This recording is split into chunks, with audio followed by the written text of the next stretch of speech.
Welcome to Inside the Archives podcast. I'm your host, Marty Rosenbaum, XRT's digital content producer and social media guy. Record stores hold a special place for us here at XRT, providing a physical outlet to celebrate music. They're also pillars of the community, binding all walks of life together by the love of one common denominator, music. When the list of releases for Record Store Day were announced earlier this week, it was only natural for us to record a podcast dedicated to our favorite day of the year. And who better to speak with about it than Ryan Arnold? I spoke with him as a certified vinyl junkie and someone who treats Record Store Day like it's Christmas about this year's releases, his Record Store Day rituals, vinyl culture, why vinyl has seen such a resurgence in the past few years, and much more. Additionally, we'll also cover the latest music news, including an opinion piece I wrote last week on the use of cell phones at concerts. This was stemmed from Jason Isbell's two fantastic shows at the Tivoli Theater in Downers Grove, where it was Isbell, an acoustic guitar, and a room full of people. A beautiful setting like that was prohibited by the use of cell phones made an evening that much more memorable. So we'll talk about that, also news surrounding the Cranberries, Jack White, and what's happening here at XRT, including a few intimate concerts we have planned coming up over the next few weeks. So in the meantime, let's chat records with Ryan Arnold.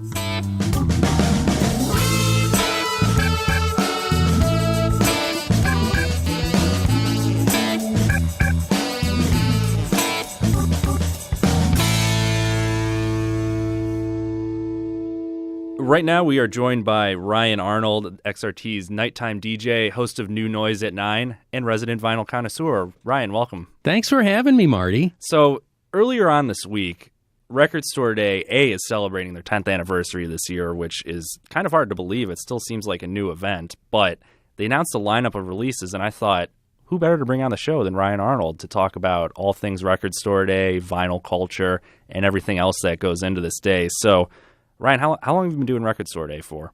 I'd say the last 5 or so years, maybe 6 years.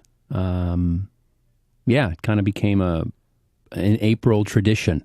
It is April 21st this year, and for music fans, it's almost like opening day is for baseball fans, because it's it's a reintroduction to a lot of great music. You have a compilation of special releases, bands releasing new material that has rarely been out before, and it marks the entryway into the summer concert season for a lot of bands to help hype that promotion as well. So you've been doing this for several years now. What does this day mean to you?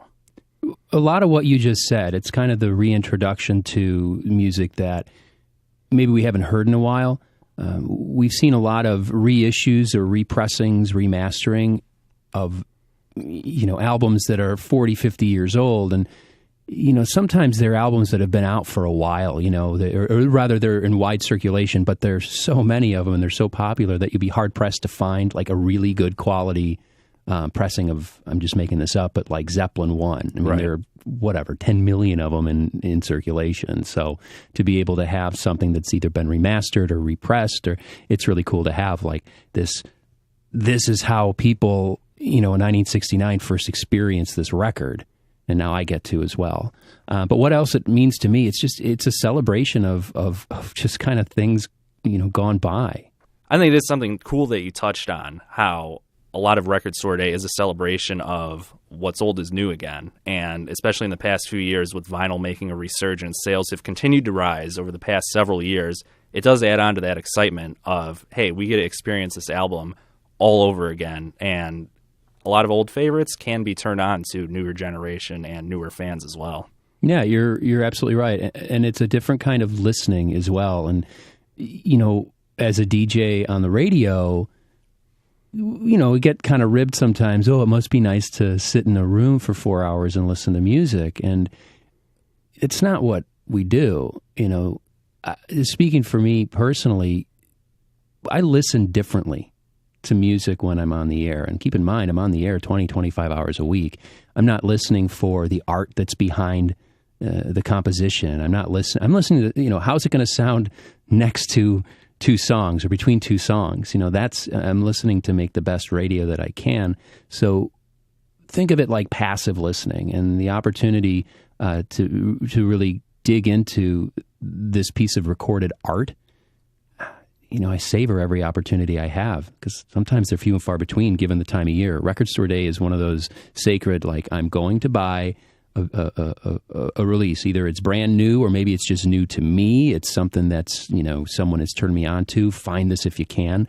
And I'm going to be able to experience the whole thing, from putting the disc on my deck to, looking at the artwork, reading the booklet and the liner notes, and actually actively listen to this piece of music. Right, and there's so much interaction that goes on with the record, and this day is definitely a celebration of that, from physically holding onto the record, reading the liner notes, and a lot of these releases have really cool additional features that come along with it, photography books, stickers, other little trinkets that you aren't going to normally get when you walk into a record store and pick up an album. So, since you've been doing this for a couple of years now, and I've seen the interaction that we have on XRT's website and social media pages grow with Record Store Day, it's become an annual event for people. How have you seen that play out in record stores? It's pretty cool. There are definitely people that I see once a year on Record Store Day. It's true. Really? It's like, oh yeah. I don't get up at 4:00 in the morning and go, camp outside Valhalla or the Old School Records in Forest Park. But there are people who do, and I'll kind of get there at really the same time every year, and it's like, hey, it's that guy. It's Giant Coffee Guy. Right. It's the dude who's got the funky hat. It's cool to see those people. I don't want to say it's like a Grateful Dead concert where you're like, hey, I saw you last year. I saw you at the Cleveland show. Yeah. But you do see a lot of kind of familiar faces. It's like, why do I only see you on Record Store Day? What else do you do outside of this day? Yeah, exactly. No, you were asking kind of, what does the whole day mean to me? It's not only about records. It's in celebrating, vinyl. It's local. All these record stores that either formally or informally participate in Record Store Day, they're all local. They're independent. They're family owned, mom and pop. So to be able to walk in and say, I've been saving up, really, this is me talking, from Christmas to now, to drop money, I'm putting that into some guy's store, and that guy's got his kid's college education wrapped up in the success of his business. It's like, that's another part of it, man. Yeah, and that's really cool, too, because not only are you purchasing a vinyl, which is now an old school way of listening to music, but it's taking back to that whole, kind of an old school approach to business where you do save up that money, whether it's in a shoebox, in a piggy bank. Nowadays it's on your phone, where you can check your bank account, but you're saving up towards something. You're walking into a place where you have a direct relationship with the business owner. Right. And you may not know him, but by the end of your trip there, you guys are going to be close friends. And you're physically purchasing, a piece of art, something that you're going to carry with you for a long time.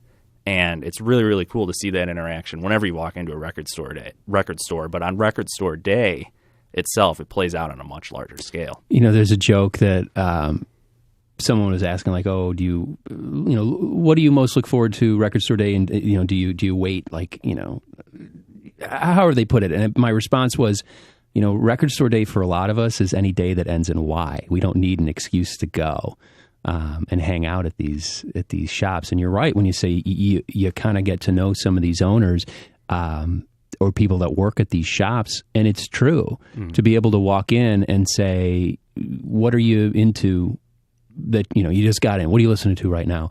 I have a kind of a circuit, if you will, of 3 or 4 record stores that I visit fairly regularly just because geographically they're very convenient to me.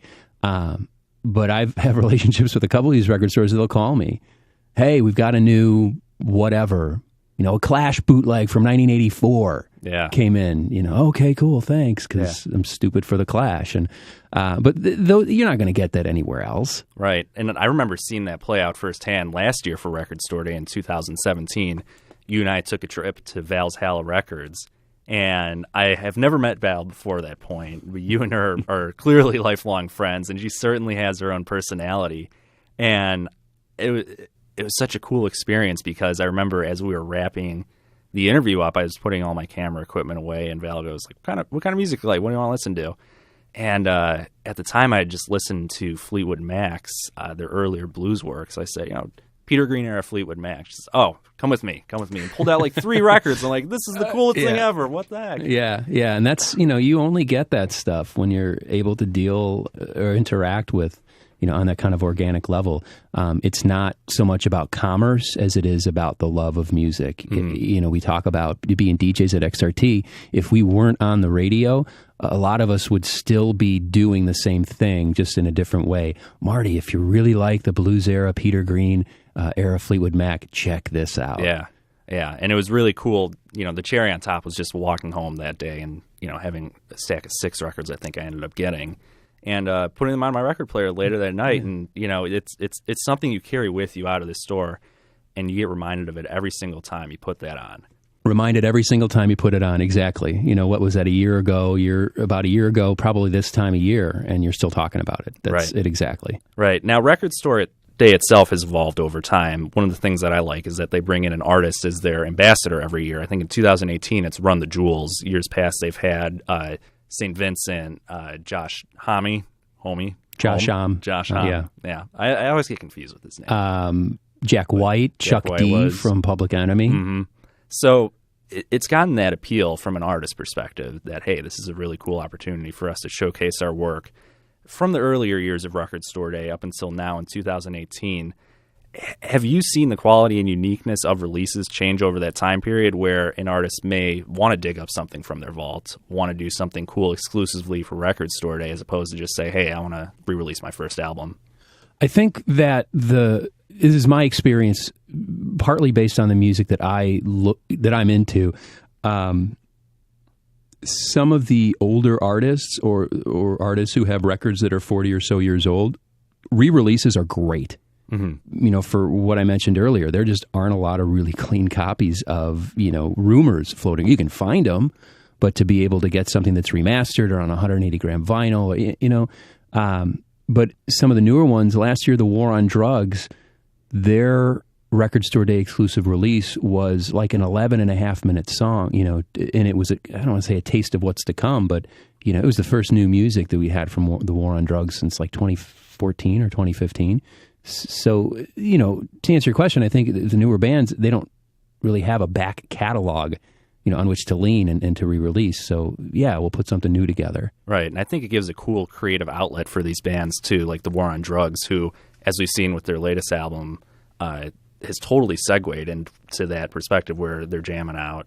Mm-hmm. It can be very instrumental-based, where it may not have fit on some of their previous work, but it was a foreshadowing of what was to come.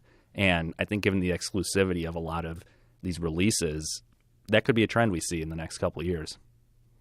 Yeah, agreed. And I'm totally fine with it. It's a great way, like you said, to kind of get a taste of what's to come or the foreshadowing of some new music that that artist is working on.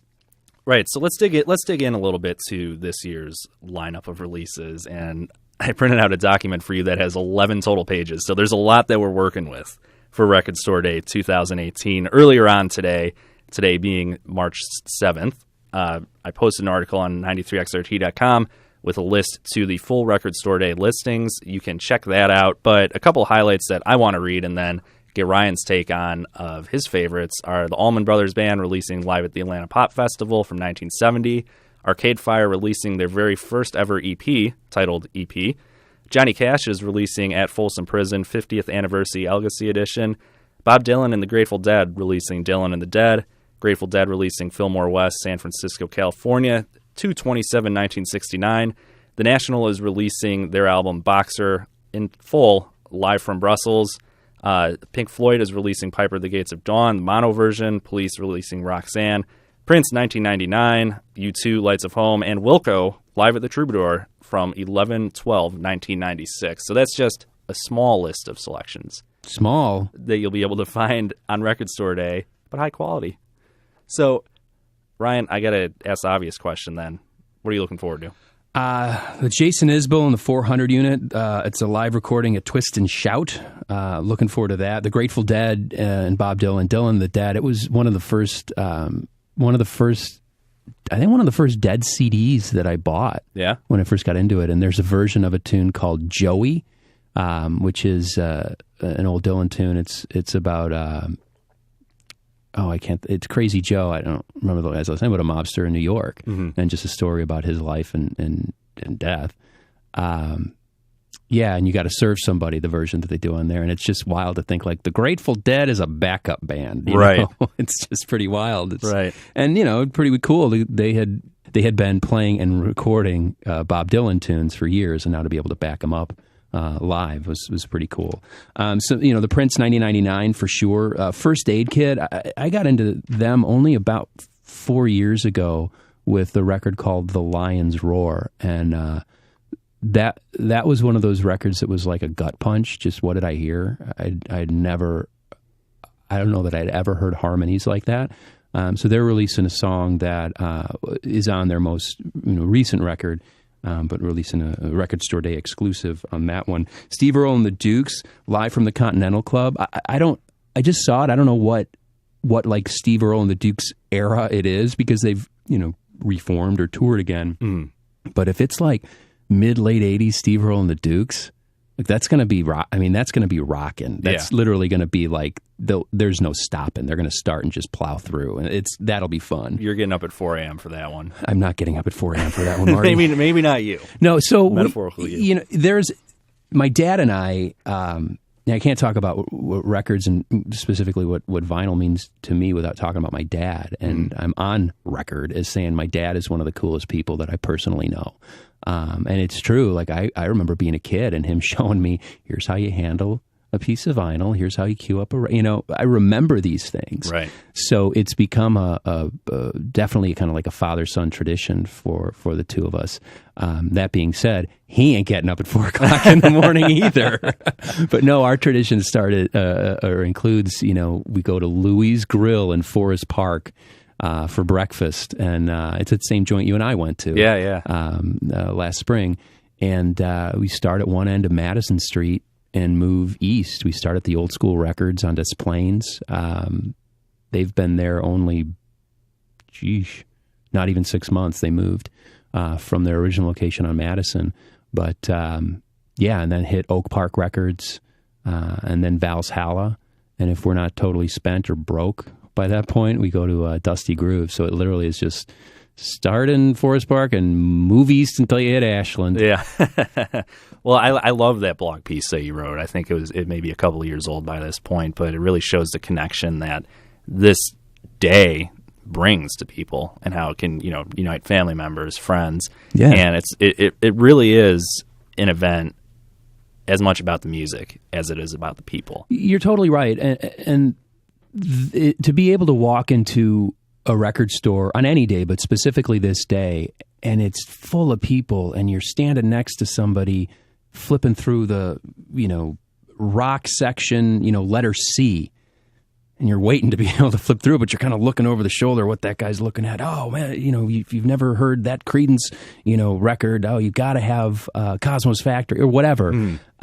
It's just a cool interaction, and then to see how the stories or the conversations start, and you meet people again that you're never going to see again, or maybe not see until the next year, but to just have those organic interactions about music. I mean, come on. Yeah, and it's cool, too, because you're getting people coming out to record shops on Record Store Day that may otherwise not want to take a trip out there. Right. So you have a really interesting blend of people that are at a record store for the very first time, people that have only been a couple of times, and then seasoned veterans, like yourself, that go pretty much every single week. You don't need an excuse to go to a record store. So it offers that cool blend of community. But at the same time, you yourself, who has been going to record stores on Record Store Day for several years now. Do you think Record Store Day's success comes from getting hardcore vinyl junkies that are willing to pay high prices for really, really rare items? Or is it from the casual fan that's going just to pick up their favorite record, pick up Taylor Swift's 1989 because they want to have it on vinyl, and vinyl is cool now? My knee-jerk response is it's the latter. For the reason that I said it, like I don't need a special reason to go to Record Store Day, and some of the Record Store Day only releases are cool, and they'd be great to have, but I'm not going to get up at 4 o'clock in the morning, and it's no knock on Record Store Day, or it's no knock on the quality of the releases the exclusive releases. But I think it's the latter. It's the casual or the person who's never been before. The success comes from turning people on to vinyl, and it gets people into local, independent, family-owned record stores on a day where they're walking into an experience. Just, oh, this is what the buzz is about. This community, this, the sound, it from walking into a record store. There's a smell to it, crates of vinyl, and there's a vibe to it. And you get someone to walk in, and that's their first experience. Well, the likelihood of them coming in on a random Saturday or a random Tuesday is much greater. Yeah, exactly. And I think that'll play an impact on how these releases get brought out moving forward. You may not see this super rare stuff, which this year's releases certainly has, but you are going to see those broad spectrum releases that do give that added hype of only being available on Record Store Day or limited edition. And in my opinion, I think it's great if that's going to turn someone onto vinyl, turn someone into supporting these record stores. Go for it. Yes, I second that. So, at the same time, and this is purely basing off of your experience, so we're not going to make any factual statements here or any grand proclamations, but some of these releases are incredibly rare.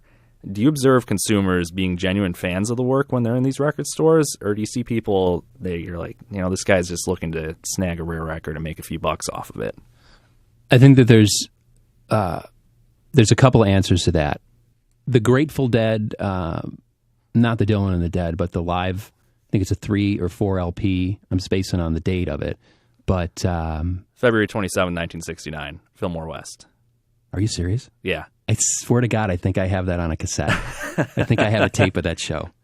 I definitely have one of the Fillmore shows from 69. Yeah. Well, that was released as, that whole run was released as a box set, I think, 10 years ago or something. Yeah, it was like $800. You had to, I think it was only available, you had to pre-order it. I think that they were... Right, something like 10,000 copies were available. But this is just the one show, not that entire box set. I did ask Peter, who owns the Old School Records. I'm like, yeah, you think you're going to get this? And he just looked at me like, seriously? Okay. Well, I know we're getting off topic from my original question, but only Grateful Dead fans. They'll have to have that response. Well, exactly. No, and it's true. And I think that it does kind of answer your question in that, people are there people that go and buy this stuff to sell on eBay? Yeah, and they're assholes. I mean, come on. Why would you pick that up with the express intent to turn it around and sell it? I mean, that's really crappy. Yeah. If someone's, like you're saying, the Taylor Swift 1989, yeah, someone's going to buy that because they're a hardcore fan. I'm not looking to get it to add to my collection just to have. Right. And I think, there are certain artists where, like the Grateful Dead has such a dedicated fan base, no pun intended, but they have such a dedicated fan base that any type of release is automatically going to be snatched up. And I didn't get the figure count that they're releasing for the Fillmore West record, but most of these Record Store Day releases, they're only issuing less than 5,000 copies, so it's going to be a hot item to purchase regardless. And sorry, go ahead. I'm just wondering how many of those are going to make their way to Chicago, because you can put in that's going to be one of those records that every record store is going to say, I want that, but they're not going to know if they get it until a couple of days before Record Store Day. I just wonder how many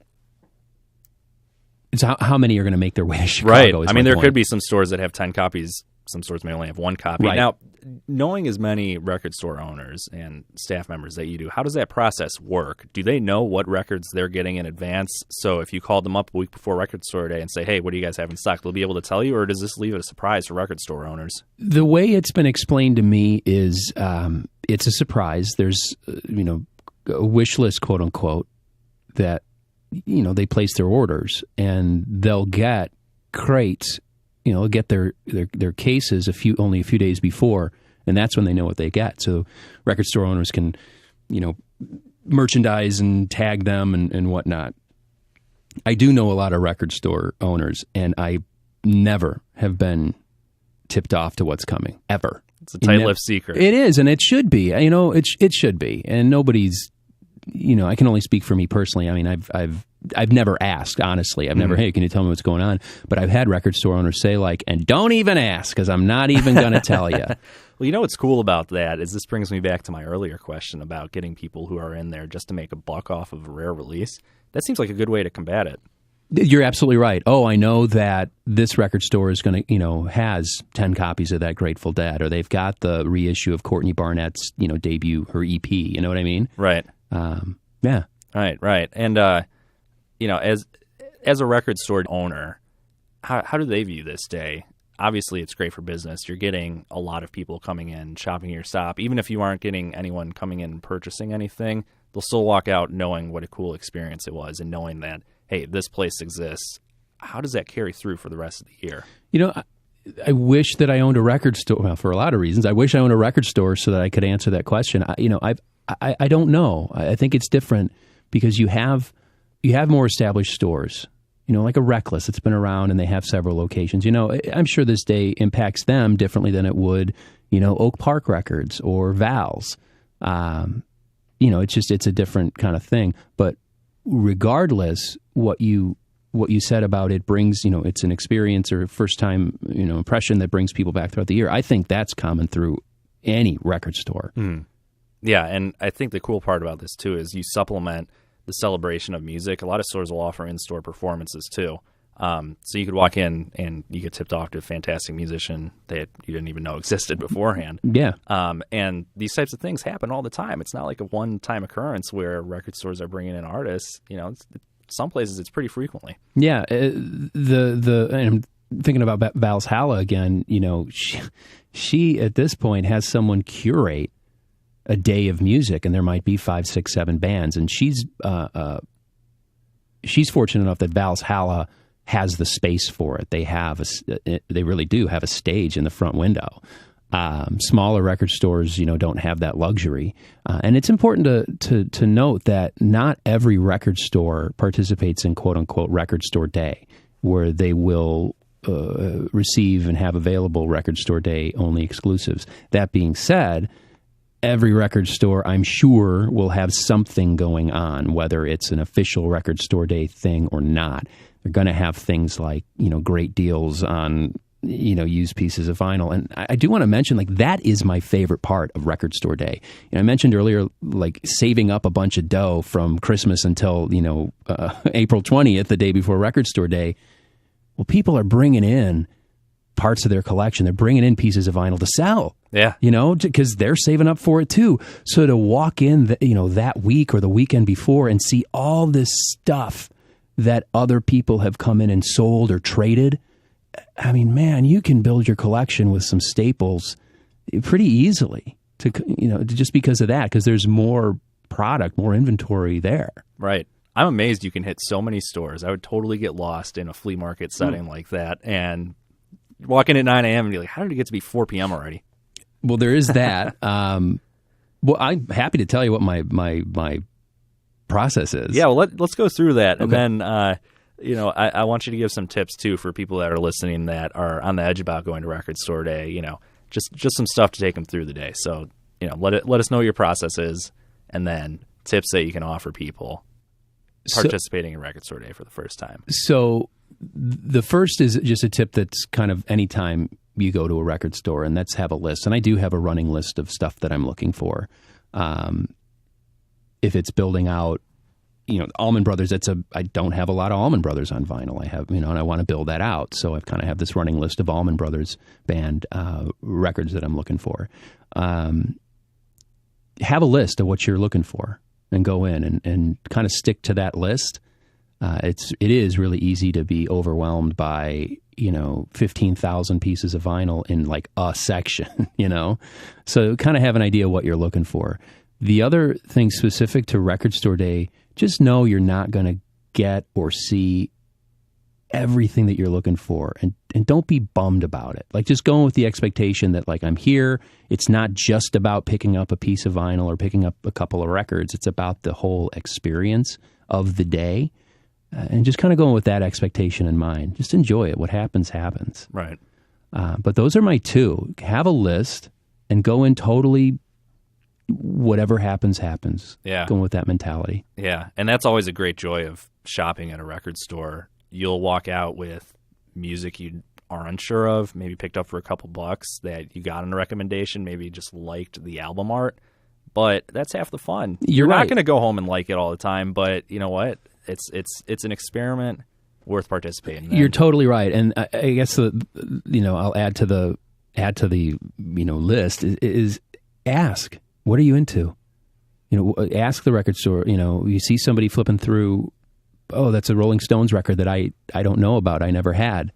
Another vinyl junkie just walked by, and Marty Leonard's looked in and wondered what we were doing. No, ask, what are you into? What have you heard? Oh, I've never heard that Stones record before. What is it? Or I've never heard that artist from, the UK. Who are they? That's a great way to pick things up too. But you're right. You'll pick some stuff up for a couple of bucks and be like, that was a total miss. The coolest part is you can pay it forward. Right. You can say, it wasn't my bag, but here you go. Right. Give it to a friend. So let's take a step back from Record Store Day and look at vinyl culture, and touching on something that you just mentioned that you can just ask people. I think unfairly record stores can get the stereotype of the employees being holier than thou when it comes to music selection, that they know so much that it can be so intimidating for someone to come in and ask what they think is a very basic question. But what would you say to people to help massage those fears? No ask, no get. When you go into a record store, again, go in with just kind of the whatever happens, happens. Ask somebody, and if they're they're a jerk to you, well, they're a jerk. Fine. Then go somewhere else or ask somebody else. Right. It's anywhere in the world. Yeah, that's it exactly. But by the same token, there aren't a whole lot of record stores around. And keep in mind, these are businesses, and they're small businesses, and they're not idiots. The owners are in business. They know they want to keep customers happy, help them out. If they're if one particular record store doesn't have what they're looking for, they'll help them find something that might satisfy that itch that they're going for. They don't have whatever this particular John Coltrane record, but you might want to check out Charlie Parker, something like that. Right. Yeah, that's just. I think that the film High Fidelity is great, but my experience is the Jack Black character, Barry. Yep. That's not the norm. Few and far between. Yeah. Versus, there's a guy at Valhalla that, hey, I'm looking for this, and he loves the question. Yeah. And his eyes get, yes, we have this, and you know what I mean? And This is just that genuine, let me tell you more. Well, and that's such a cool part about a lot of record stores is these, record store owners, people that work at the shop, take it as almost a challenge to be like, all right, how can I find this person the coolest material? So they're going to walk home, they're going to go home, listen to it, and be totally blown away. Right. Come back next week and be like, man, that was awesome. Right. Yeah. So seeing that vinyl has gotten so popular in the past couple of years, sales have been continuing to increase over the past decade. What do you think it is about vinyl culture that draws people in? Is that it is a community. We are a community. We talked about Record Store Day just kind of being this introduction, which is a springboard. It's not just a springboard into like the vinyl culture, but there are people who are really into high-end audio. There are people who are really into source materials, things like that. Basically meaning like you get kicked off into or get hip to reel to reel. Mm-hmm. Being able to find recordings of something on reels, and that's a whole other culture too. I'm not an audiophile in that I can tell the difference between a rig that's been set up with gold tip banana plug. I'm not. Right. But I know what sounds good to me. Yeah, yeah. But just being introduced to other communities by way of record stores. Yeah, and that's a great way to put it too, because once you fall into the vinyl rabbit hole, it's such an exciting adventure because you're continually linked and put on to new things. So you're not entering a hobby where it's so linear, where it's here's point A, here's point B, here's point C. Right. You don't know where it's going to take you. Right. And it's exciting. Yeah. the community part, that something that I did. I tried to get into the audiophile community, but I, one, don't have the money. Two, I don't have I guess I don't have the need. People talk about speakers. Oh, you can spend whatever you want to spend on anything, but audio gear is, geesh. I mean, it's nuts. There's this, it's called Axpona. It's the Audio Exhibition of North America. Mm-hmm. And I don't know if it's the same weekend as Record Store Day this year, but it was last year. And this is the place where it's like, here's the $400,000, setup, and you sit down and you listen to like a classical piece or whatever they're playing, and you swear to God you're sitting at, the CSO. Right. It's tremendous, but you're also like, I wouldn't, it's just not feasible for me. But what did become feasible for me were headphones. Just to be able to listen to, through a good set of headphones, you can hear music like you've never heard it before. Mm-hmm.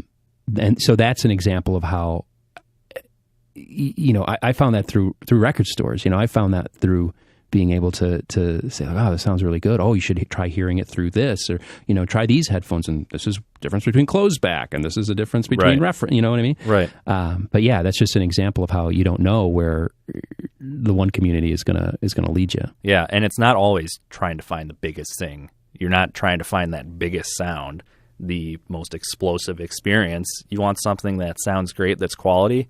And if you're taking like Jason Isbell, who just did 2 nights at the Tivoli and Downers Grove, it was just him and an acoustic guitar. There's so many recordings out there like that you don't want something to blow your mind or to make you fling back from your chair the second you hit play. You want something that's going to be crisp, clean, and make you feel like, all right, I stepped in the room with this artist and we're listening to their music.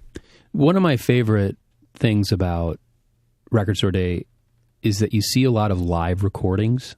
You mentioned Jason Isbell playing a solo, 2 solo shows at the Tivoli.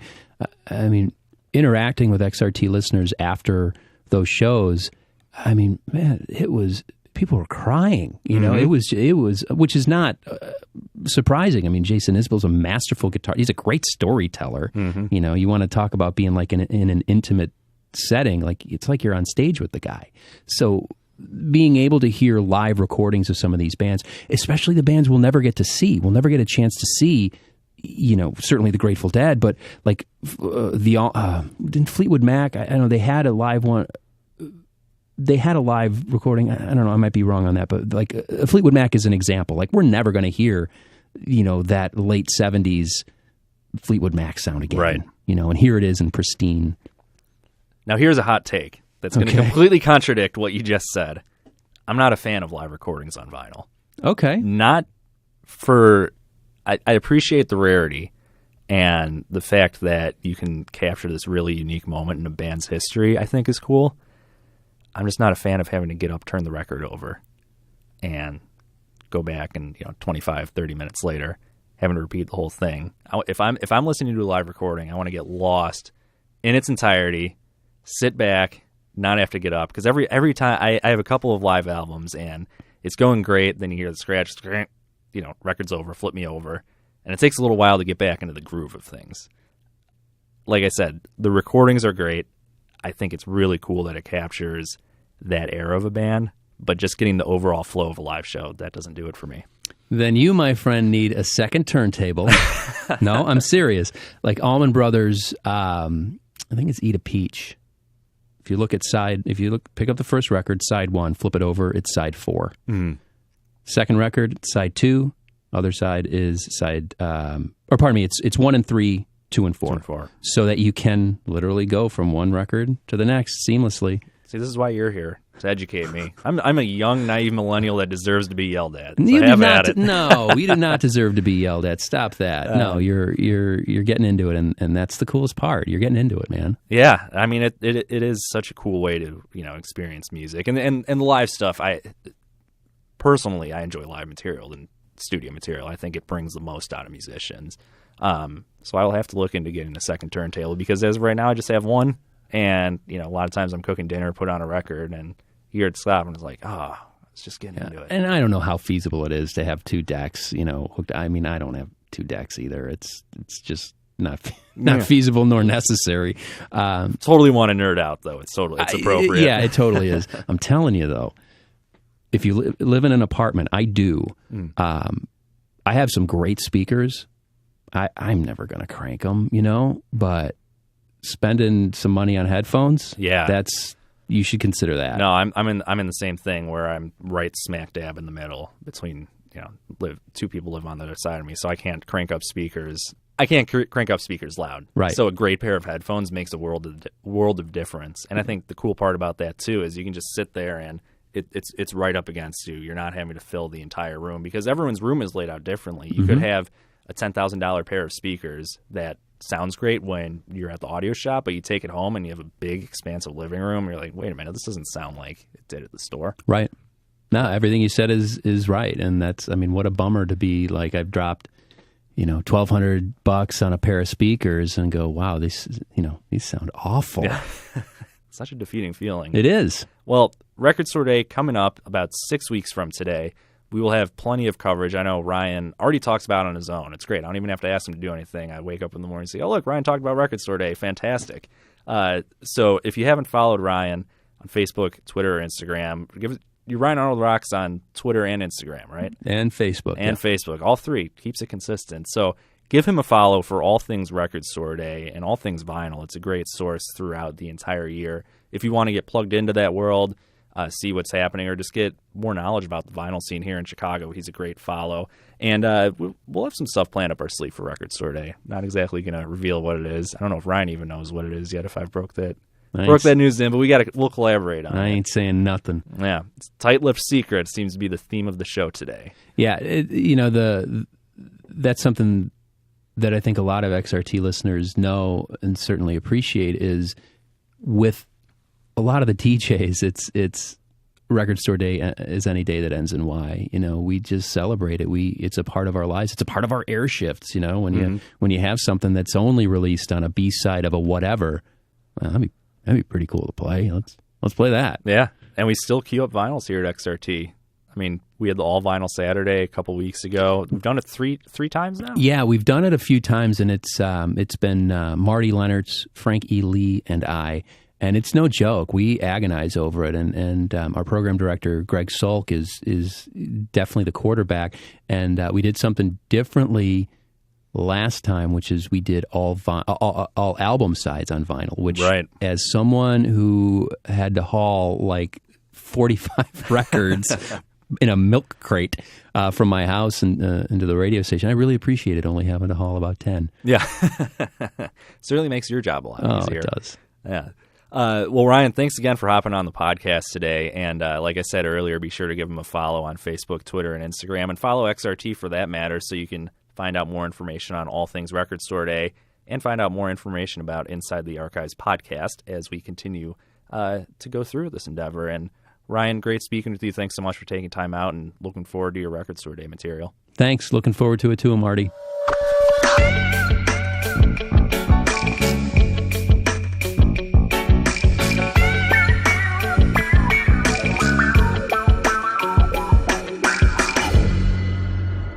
Thanks again to Ryan Arnold for joining us here on Inside the Archives. It has been a quieter few weeks in the music world, but that doesn't mean that things aren't happening. And we'll continue with our vinyl theme with news about who else than Jack White. He announced he'll be throwing advanced listening parties of his upcoming album Boarding House Reach today if you're listening to this on March 9th, at independent record stores around the globe. The album itself isn't due out until March 23rd, but White wants to get people supporting local business by throwing these listening parties at independent record stores around the world. Aside from hearing the album in advance, 2 weeks before it's released, you'll be able to grab a Jack White button while supplies last and enter to win a Jack White tote bag, as well as a single-sided tricolor 7-inch of his new single, Over and Over and Over. The other big news to come out this week comes from the Cranberries, who announced they'll be releasing a new album on top of reissuing their debut album, Everybody Else Is Doing It, So Why Can't We, in celebration of that album's 25th anniversary. Dolores O'Riordan's passing did not impede any progress that was going to be made on this record. Apparently, she recorded her vocals for the new album prior to her untimely death earlier this year. The band is hoping that they'll release the new album early in 2019. In the meantime, the reissue of their debut record should come out in 2018.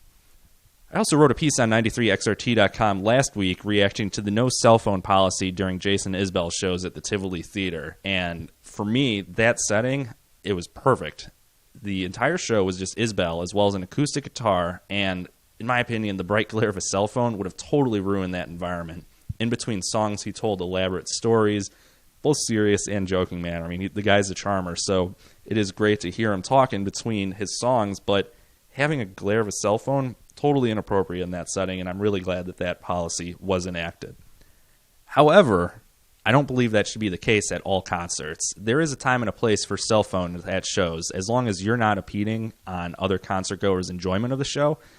By all means, snap a few photos, take a quick video. The price of concert tickets has continued to rise in recent years, and people may no longer be able to attend concerts with the frequency that they did in the past. That makes each concert that much more special, and I have no problem with people grabbing photos to share with their friends, family members, or on social media. I'm going to use a piece of advice an old coworker gave me regarding the use of cell phones at concerts, and really just life in general. Read the room, dude. So, if people around you aren't using their cell phones to take photos and videos, don't hold it up. Don't hold it up for a lengthy period of time. That's going to create a distraction from what's happening on stage. But if you do want to take a few photos, by all means go for it. Just be respectful of those around you. Before we wrap things up here on Inside the Archives, let's take a look at what's happening on XRT. We've got several fantastic intimate performances coming up over the next few weeks that you can get in on. On March 13th, you'll be able to watch a live webcast with Lucius on 93xrt.com. They'll be performing at 1:30 p.m. on XRT's Blue Cross Blue Shield performance stage. So if you want to watch that, head on over to 93xrt.com beginning at 1:30 p.m. March 13th. You can also join us at the Cubby Bear on March 16th for an XRT Coors Light free sample concert featuring Company of Thieves. Admission to the show is first come, first serve, but you can get guaranteed entry right now on 93xrt.com. Just head on over to our giveaways page and enter for your chance to get guaranteed entry to see Company of Thieves at the Cubby Bear on March 16th. Doors for the show will open at 8:30 p.m. and Company of Thieves will go on at 10 p.m. You must be 21 and older in order to attend. Finally, Brett Dennen will be performing a Live from Studio X session at a secret Chicago location this Thursday, March 15th. You can enter for your chance to score a pair of tickets right now at 93xrt.com on our giveaways page. Well, that's all we have for today. Thank you so much for listening, and thanks again to Ryan Arnold for stopping by and chatting with us here on Inside the Archives. If you haven't done so, be sure to subscribe to this podcast and leave us a review on whatever podcasting service you're using, whether that's iTunes, Stitcher, or any other network you're listening to consume this podcast. I really appreciate the reviews and the feedback that you've given so far, and have a couple of great episodes lined up in the near future that I know you will be entertained by and that you'll dig as well. So for 93XRT and Inside the Archives, I'm Marty Rosenbaum.